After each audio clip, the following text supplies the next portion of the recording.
Welcome to A Spirited Debate. I'm Lauren Green. Christian singer Lacey Sturm has had a difficult path to stardom.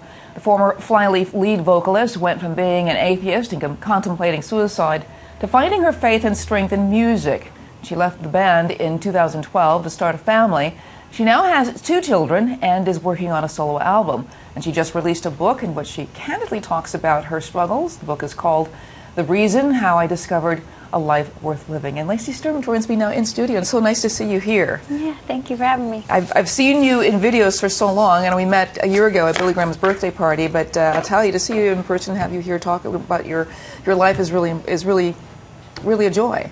Thank you. You know, one of the things that is so striking about your life is part of the reason you were an atheist was because of all the pain or the depth of suffering, not just suffering, but the depth of suffering in the world. Is that what had happened? When I was 10 years old, my cousin, who was 3 at the time, was beaten to death by his stepfather. And my mother always talked to me about God, but at that time I just remember thinking I couldn't reconcile how God could allow something like that to happen, and either he was something awful or he wasn't real. And so I just decided to believe that he wasn't real. Now, looking back on that, do you think you were a true atheist, or do you just think you were kind of just angry at God? Yeah, that's a good question. I wonder what it means to be a true atheist and how much of that philosophy is rooted in anger at God or anger at circumstances. Now that I look back, I wonder that too sometimes. But I definitely had this bent to believe that there was no God, and definitely was very loud about it, and was very resentful towards people who talked about God like they were trying to pull the wool over people's eyes to reality and make them feel good about something that was just going to hurt them in the end. So I hated Christians and I hated religion, and I was very loud about how feeling like that was just teaching people to be naive and hurtful. Wow. So what brought you to faith then? Well, I had a miraculous encounter with God myself on the day that I planned to commit suicide. And I think sometimes that's the only thing for me. It certainly had to be something very tangible for me to come to believe. And what I encountered, I was actually I realize now I was actually searching for something that was true. I didn't find anything solid in anybody's faith that I saw from the outside. I judged Christians, obviously, from my own past. I already judged them as being naive or being fake and judgmental and not having the problems that I seem to see around me all the time. And so I couldn't receive from them the way that I probably would have if I wasn't judging and probably had a more open mind.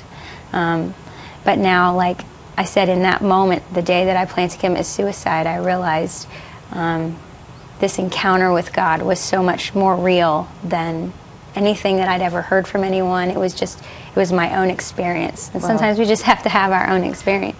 Exactly. Everybody sort of has to meet God on their own path to life. It's not, you have to get in somebody else's path, that you have to meet it in your own path. But then you created the rock band Flyleaf. But then even you say that Christians didn't really understand you at that point. Right.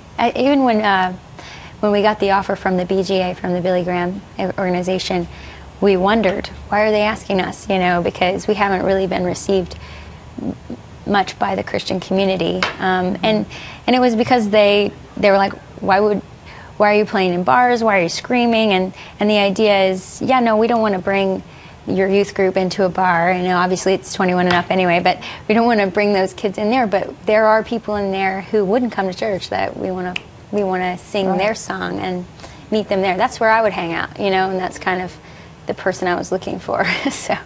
Well, we're talking about the video that Lacey did for the Billy Graham Evangelistic Association in honor of Billy Graham's 95th birthday, which was last year. And they produced a series of videos about people who've sort of come to faith, and yours was one of them. One of the most powerful, I think, because your story about how you came to faith is really like almost this miraculous kind of encounter, as you say.